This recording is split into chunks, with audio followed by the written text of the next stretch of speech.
အားလုံးပဲမင်္ဂလာညချမ်းလေးပဲခင်ဗျာဆိုင်ကောမြန်မာ channel ကနေပြန်လဲကြိုဆိုလိုက်ပါတယ်ကျွန်တော်ဒီကနေ့ညတော့စာရေးသူတွေ့ဆက်ကရဲ့လက်ပြဝင်းကြီးအကျဉ်းသားအခန်း9ကိုတင်ဆက်ပေးသွားမှာပဲဖြစ်ပါတယ်ဟုတ်ကဲ့ဒါလေးမတင်ဆက်မီကျွန်တော်ရဲ့ channel ပရိသတ်ကြီးကိုကျွန်တော်တခုလောက်ပြောချင်ပါတယ်ခင်ဗျကျွန်တော်ဒီအတန်ဇလန်းတွေကိုကျွန်တော်ဒီအပိုင်းနေဒီအခန်းဒီဇလန်းပြီးသွားရင်ကျွန်တော်တင်မှာမဟုတ်တော့ပါဘူးကျွန်တော်ရဲ့ဒီကလူနားထောင်ခြင်းနဲ့ပရိသတ်တွေရှိတယ်မယ်ဆိုရင်တခြားဇလန်းတွေကိုကျွန်တော်တင်တဲ့အခါကျွန်တော် channel အသစ်ကလေးကိုကျွန်တော်ဒီ video ရဲ့ decoration မှာချပေးထားပါမယ်ဒီခံပြီးတော့နားဆင်ပေးကြတဲ့ပရိသတ်တယောက်တယောက်ချင်းဒီတိုင်းကိုထူးကျေးဇူးတင်ရှိပါတယ်ခင်ဗျဟုတ်ကဲ့ဒါဆိုရင်ဇလန်းလေးစလိုက်ကြရအောင်အင်္ဂုလိမာလာယရနာတိုင်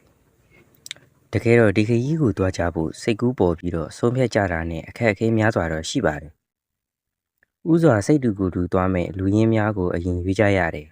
။နောက်ပြီးတော့လမ်းပြမဲ့သူလည်းလိုတယ်။လမ်းမှာအန်ရည်တွေနဲ့တွေ့တဲ့အခါတိုက်ရီခိုက်ရီကောင်းပြီးတော့တောကျွမ်းတဲ့လူများတွေကိုလည်းရှာရသေးတယ်။အဲ့ဒီအပြင်မှာခရီးထွက်မဲ့လူများမှာမိမိတို့နဲ့စိတ်တူကိုယ်တူ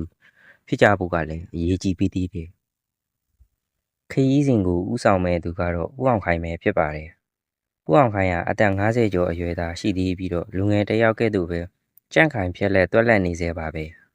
။သူဟာစစ်ပြန်ရဲဘော်ဟောင်းဖြစ်တဲ့အတွက်တောတောင်အတွေ့အကြုံနဲ့တနက်မျိုးစုံကိုဂိုင်တွယ်အသုံးချတဲ့ယုံသားမကပဲတနက်ပြည့်လဲလက်ဖြောင်သူတစ်ယောက်ဖြစ်ပါတယ်။သူရဲ့လက်ဆွဲတော်434အမဲပြည့်တနက်နဲ့စိတ်ကြိုက်ပြစ်ခတ်ရလို့ကတော့ဘယ်တရားဝါကူမှဂယူးဆိုင်မဲ့သူမဟုတ်ပါဘူး။နောက်တစ်ယောက်ကတော့ပကြီးစရာမင်းဝေပါသူကလူငယ်တစ်ယောက်ဖြစ်တဲ့အတွက်ကြန့်ခိုင်တန်ဆွမ်းမှုတော့ရှိပါတယ်တောတောင်အတွေ့အကြုံမရှိတော့လဲပဲဒီခရီးကိုသွားဖို့ရာစိတ်အားထက်သန်ဆုံးပဲဖြစ်တယ်အကယ်၍ဒီခရီးမှပြန်လာပါကပြပွဲတွင်တင်ဖို့အတွက်ပကြီးကားများရေးဆွဲရန်အတွက်ထူးခြားတဲ့စမ်းကြယ်တဲ့အကြောင်းအရာတွေရလာမယ်လို့ယုံကြည်နေသူဖြစ်ပါတယ်နောက်တစ်ယောက်ကတော့မှုတ်ဆိုးကြီးဇမုံထံပါသူကတော့ဦးအောင်ခိုင်ကိုယ်တိုင်စိတ်ကြိုက်ရွေးချယ်ခြင်းပဲဖြစ်ပါတယ်။ဇမုံထံအသက်50ကျော်အရွယ်ရှိပြီးတော့တက်လုံးတောတောင်ထဲမှာလှည့်လည်သွားလာနေသူဖြစ်ပါတယ်။မုံဆိုးလောကမှာလည်းသူမဖြစ်ဘူးတဲ့တောကောင်သားကောင်မရှိသလောက်စုံအောင်ပြစ်ခတ်ဘူးသူလည်းဖြစ်ပါတယ်။ကြာချက်တိဝန်ပြောင်းဆိုင်အစရှိတဲ့အန်ဒီရင်များလာတဲ့တောကောင်များအပြင်စင်ရိုင်းနေကိုအထီကိုတောင်မှပြစ်ခတ်ဖမ်းဆီးဘူးသူဖြစ်ပါတယ်။ဒါအပြင်တောတောင်များထဲမှာအဖိုးတန်တစ်ခွမျိုးတွေခန်းတော်မြစ်တွေမှတ်ချစ်ဥကဲ့သို့စီးပတ်ဝင်အပင်တွေကမုံမျိုးပေါင်းများစွာကိုလည်းရရှိခဲ့ဘူးလေတယ်။၎င်းတို့ထံမှရှားပါတဲ့တောတောင်တရိတ်ဆန်များနေထိုင်ကျက်စားတဲ့နေရာတွေအဖိုးတန်တစ်ခွမျိုးတွေရှိတဲ့နေရာတွေရှားပါတဲ့ကမုံပင်ဆေးပင်တွေပေါရောက်တဲ့နေရာတွေကိုလည်းမှတ်တမ်းပြုစုထားပါတယ်။ဘယ်ရာသီမှာဘယ်နေရာမှာဘယ်လိုပန်းမျိုးပွင့်နေဘယ်အချိန်ဘယ်နေရာမှာဘယ်လိုကမုံပင်တွေရနိုင်နေဘယ်တော့တောင်ဘယ်နေရာကစောင့်ပြစ်လျင်ဘယ်လိုတောကောင်သားကောင်တွေရနိုင်နေဆိုတာကအစမှတ်တမ်းတင်ပြီးထားခဲ့သူတယောက်ဖြစ်တယ်။သူတော့လိုက်သွားရင်ပစ္စည်းမပါပဲပြန်လာရတဲ့အခါဆိုတာဘယ်တော့အခါမှမရှိခဲ့ပါဘူး။အဲဒါကြောင့်အများကစမုံထန်ဆိုလို့ရှိရင်တပွဲစားကြီးဒါမှမဟုတ်ရင်တောမော်အောင်တဲ့သူစုသမုတ်ကြပါတယ်။ဥအောင်ခိုင်ကတော့ခရီးထွက်မယ်လို့စိတ်ကူးတဲ့အခါစမုံထန်ကိုဥစွာခေါ်ပြစ်ပါတယ်။အခြားသူများကတော့အရန်အဖြစ်ခေါ်ခြင်းပဲဖြစ်တဲ့အတွက်ကြောင့်အဲ့ဒီခရီးအတွက်အဓိကမကြလာပါဘူးခရီးမထွက်မီခရီးစဉ်နဲ့ပတ်သက်ပြီးတော့အရေးကြီးတဲ့ရေးချွေမှုဆုံးဖြတ်ချက်တွေချရပါတယ်မင်းဝေကသူ့အယူအဆကိုပြောပါတယ်ဒီပကြီးကားထဲမှာရှိနေတဲ့နေရာဟာကျွန်တော်တို့မြန်မာပြည်အထက်အနည်းဆုံး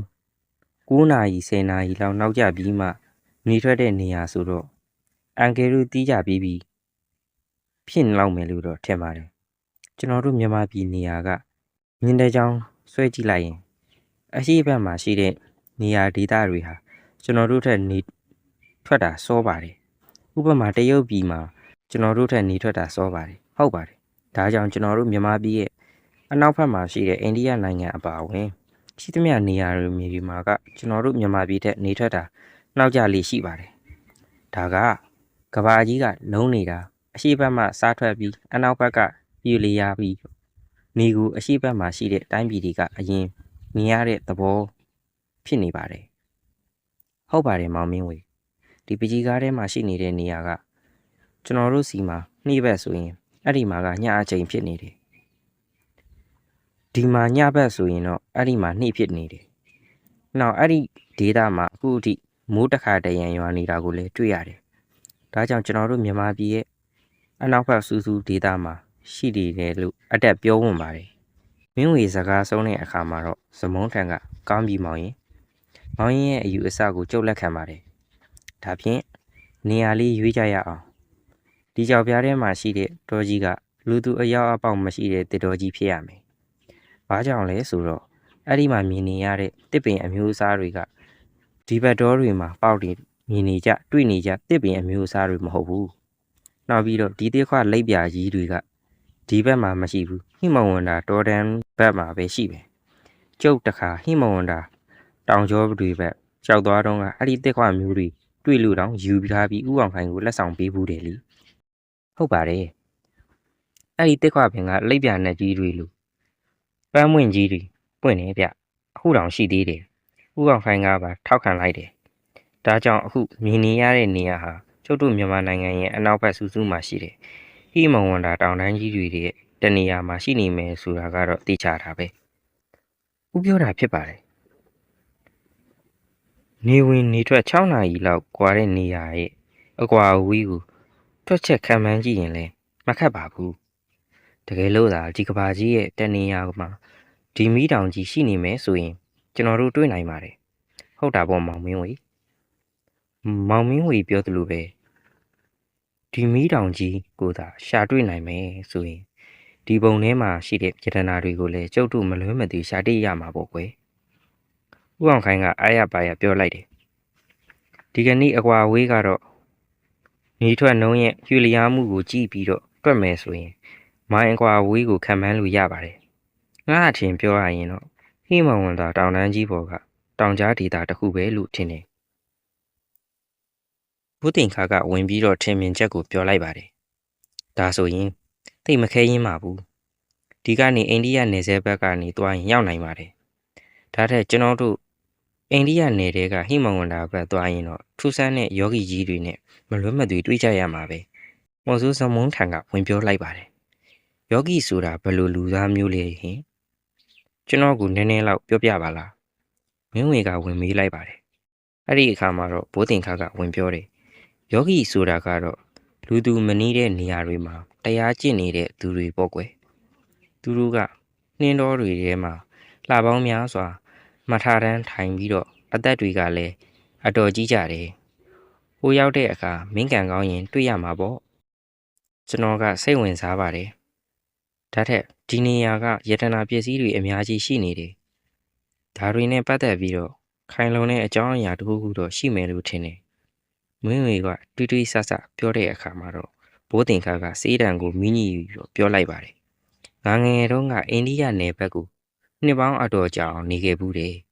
ယောဂီကြီးတွေရဲ့အကြောင်းတွေကိုလည်းအတော်များများသိခဲ့ဘူးတယ်နောက်အဲ့ဒီဘက်မှာလူအတော်များများစိတ်ဝင်စားတဲ့အကြောင်းအရာတစ်ခုရှိတယ်ဘာလဲအဖို့ပြောပြပါဦးအဲ့ဒါဘယ်လိုလဲဆိုတော့အင်ကုလိမာလာယေတနာတကြီးဘယ်နေရာမှာရှိတယ်ဆိုတာအားလုံးကစိတ်ဝင်စားကြတယ်ဗျာအင်ကုလိမာလာယေတနာတိုင်းဟုတ်လားဘူးဟုတ်တယ်အဲ့ဒါလည်းဟုတ်မဟုတ်တော့လည်းငါလည်းမသိချတော့မသိဘူးကွာလူတွေစိတ်ရထင်ပြောနေကြတာလေဖြစ်ချင်မှာဖြစ်မှာပေါ့အဲ့ဒီအနောက်မက်ဆီမဒေတာနဲ့မဝေးတဲ့နေရာမှာအင်ကုလိမာလာလူစိုးကြီးသူ့ဝက်ခဲ့တဲ့ယတနာတွေရှိတယ်လို့တော့ပြောကြတယ်အဲ့ဒီအကြောင်းကိုအဲ့ဒီနေမှာနေတဲ့လူတိုင်းသိကြတယ်အဲ့ဒီအကြောင်းကိုအဖိုးသိသမျှနည်းနည်းလောက်ပြောပြပါလားအဖိုးမင်းဝေကတောင်းဆိုလိုက်တဲ့အတွက်ဘိုးတင်ကားကစေးတံကိုနှစ်ခါဖွာပြီးတော့ပြောလိုက်တယ်ဗုဒ္ဓဘာသာဝင်အကြောင်းကပါပါတယ်မြတ်စွာဘုရားပွင့်တော်မူစဉ်ကလူဆိုးကြီးဘဝကိုမရောက်ချင်ပဲမရောက်သင့်ပဲရောက်ခဲ့ရတဲ့အဟိန်တကားဆိုတဲ့လူငယ်တစ်ယောက်ဟာဆရာကိုကျေးဇူးဆက်ချင်တာနဲ့လူတွေရဲ့လက်ညှိုးတွေကိုတထောင်ပြည့်အောင်လှိုက်ပြီးတော့ဖြတ်ခဲ့တယ်လူတွေကလည်းဆရာကိုသူတို့လက်ညှိုးကိုဘယ်သူကမှအလွယ်တကူမပေးကြတော့လူကိုတက်ပြီးလက်ညှိုးကိုဖျက်ယူတယ်ဟုတ်ကဲ့ဖို့ဒါပေမဲ့သူကလက်ညှိုးတွေကိုဖျက်ပြီးတစ်ခွကြားတွေမှာအပေါ်မှာတင်ထားတယ်စွန်ရဲငက်ကြွက်တွေနဲ့ဖြက်စီးမှုကြောင့်လက်ညှိုးတစ်ထောင်ကတော်တော်နဲ့မပြည့်နိုင်ခဲ့ဘူးဒါကြောင့်နောက်ဆုံးတော့လက်ညှိုးတွေကို ကျိုးနဲ့တီးပြီးတော့လေပင်မှာဆွဲထားခဲ့ရတယ်အင်္ဂုလိမာလာဆိုတဲ့နာမည်တွင်ခဲ့တဲ့အင်္ဂုလိမာလာဆိုတာလက်ညှိုးများကိုပန်းကုန်းတစ်ဖွဲတီဆွဲသူလို့အဓိပ္ပာယ်ရတယ်ဟုတ်တယ်နောက်ဆုံးလက်ညှိုးတစ်ထောင်ပြည့်ဖို့တစ်ချောင်းလဲလူနေချိန်မိခင်ကိုလိုက်တက်ပြီးတော့မြတ်စွာဘုရားကြွလာတော်မူပြီးတရားဟောမှအကျွတ်တရားရပြီးတော့ယဟန်ဘဝကိုရောက်ခဲ့ရတယ်အဲ့ဒီအကြောင်းကအောင်ချင်း၈ပါးမှာတော့ဗုဒ္ဓဘာသာဝင်တိုင်းသိကြမှာပါလူတော်များများမသိကြသေးတဲ့လူဝက်ချက်တစ်ခုကြံသေးတယ်အဲ့ဒါဘာလဲဆိုတော့လူစိုးကြီးအင်္ဂုလိမာလာဟာလက်ညှိုးတွေကိုရဖို့အတွက်လူပေါင်းများစွာကိုတက်ခဲ့ရတော့လူတွေစီကနေယတနာပစ္စည်းတွေကိုလည်းရခဲ့တယ်အဲ့ဒီစကားရောက်တဲ့အခါမှာတော့ကြံလူများကစမ်းသစ်တဲ့အကြောင်းအရာဖြစ်တဲ့အတွက်စိတ်ဝင်စားမှုရှိလာတယ်အဲ့ဒီယတနာပစ္စည်းတွေစုဆောင်းထားခဲ့တဲ့အဲ့ဒီရည်ရွယ်ချက်ကသူ့ဆရာကိုကြောတဲ့အခါပညာပူဇော်ကြီးအဖြစ်ထည့်ပြီးကြောဖို့ရည်ရွယ်ပြီးတင်ဆက်ထားခဲ့တာပဲအဲ့ဒီယတနာပစ္စည်းတွေဟာအင်္ဂုလိမာလာယဟန်ဖြစ်သွားတဲ့အနောက်မှာတော့မက်ဆီမဒေတာရဲ့နေရာတနေရာမှာပျောက်ဆုံးသွားခဲ့တယ်အဘိုးပြောပုံအရဆိုရင်အဲ့ဒီထဲမှာပေါ်နေတဲ့ယတနာပစ္စည်းတွေကအဲ့ဒီယတနာပစ္စည်းတွေဖြစ်နိုင်တယ်လို့ထင်စရာပဲနော်အဖိုး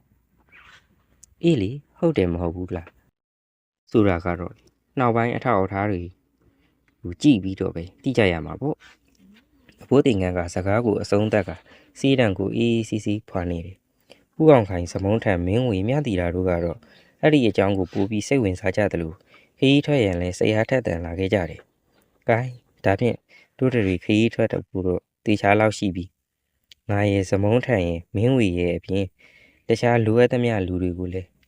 ခေါ်သွားကြတာပေါ့။ခရီးအတွက်ကုန်ကြမဲ့ဇရိတ်အားလုံးကိုတော့ကျုပ်ကပဲတာဝန်ယူပါမယ်။တကယ်လို့အကျိုးအမြတ်ရလာတာကိုဆိုရင်တော့အညီအမျှခွဲယူကြတာပေါ့။အဲ့လိုဦးအောင်ခိုင်ကပြောလိုက်တယ်။အဖေသမီးလိုက်ရှင်တယ်။လိုက်ခဲ့လို့မရဘူး။မြတ်တီတာကမေးတယ်။သမီးမလိုက်ပါနဲ့။ရီခရီးမျိုးကသမီးနဲ့မသိလျင်ရောဘူး။နောက်ပြီးသမီးလိုက်လို့ရှိရင်အိမ်မှာအဖိုးတစ်ယောက်တည်းကြံခဲ့မှာပေါ့။ဩနောက်ပြီးအဖေခရီးထွက်နေတဲ့အချိန်မှာသမီးနဲ့အဖိုးကလိန်မော်ချမ်းကိုတွားပြီးတော့တွားကြည့်ပေးအောင်လေ။အဖေတို့ကတိတ်မကြပါဘူး။ပြန်လာရင်သမီးအတွက်တစ်ခွလာလေးတွေတည်လာခဲ့မယ်။ဦးအောင်ခိုင်ကနှဲသိပ်ထားလိုက်ပြီးတော့မှမြတ်တီတာကအတန်ငယ်ကြီးနဲ့သွားဟန်ရှိပါတယ်။ဟုတ်ကဲ့အခန်းငါကတော့ဒီမှာပဲပြီးဆုံးသွားပါပြီ။နောက်ထပ်အခန်း6ဗုဒ္ဓ